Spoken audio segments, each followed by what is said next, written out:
దైవ మర్మములు. సహోదరుడు భక్తి సింగ్ గారి అనుభవములో దేవుడు ఆయనకు బయలుపరచిన దైవ మర్మములు. సెప్టెంబర్ 8.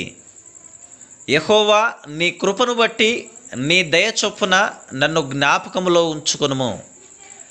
25వ కీర్తన 7వ వచనం. కీర్తన 27:10లో కీర్తనల గ్రంథకర్త ఇట్లనుచున్నాడు: నా తల్లిదండ్రులు నన్ను విడిచినను యెహోవా నన్ను చేరదీయును. నీ తల్లి, తండ్రి, సహోదర సహోదరీలు నిన్ను ప్రేమించువారు ఒక దినమున నీకు విరోధంగా తిరుగుట సాధ్యమే. దారి తప్పి తిరుగుచున్న అనేక మంది పిల్లలకు వారి తల్లిదండ్రులు విరోధులైరి. అయినను దేవుడు, నీ తల్లిదండ్రులు నిన్ను విడిచినను నేను నిన్ను చేరదీయుదునని చెప్పుచున్నాడు. నీ పాపములు ఎంత ఘోరమైనవైనను రక్షించబడి తప్పిపోయినప్పటికీ యెహోవా నన్ను కూడా జ్ఞాపకమునకు తెచ్చుకొనుము అని ఆయనతో చెప్పుము. ఈ సులభమైన ప్రార్థన నిన్ను దేవుని యొద్దకును దేవుని నీ యొద్దకు తెచ్చుట చూడగలవు.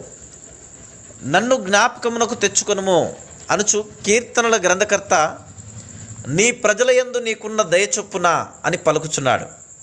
యోహాను సువార్త 8:40, 41, 44 వచనములు. మేము దేవుని సంబంధులము, మా తండ్రి అబ్రహాము అని యూదులు చెప్పగా, మీరు దేవుని సంబంధులు కారు, మీరు మీ తండ్రి యగు అపవాది సంబంధులు అని ప్రభువు వారితో చెప్పెను. ఇవి చాలా కఠినమైన మాటలు. ఇవి తప్పక కోపం పుట్టించును. అయితే ఇవి మనుష్యుని మాటలు కావని మనం జ్ఞాపకం ఉంచుకొనవలను. నువ్వు ఏ సమూహమునకు చెంది ఉన్నావు?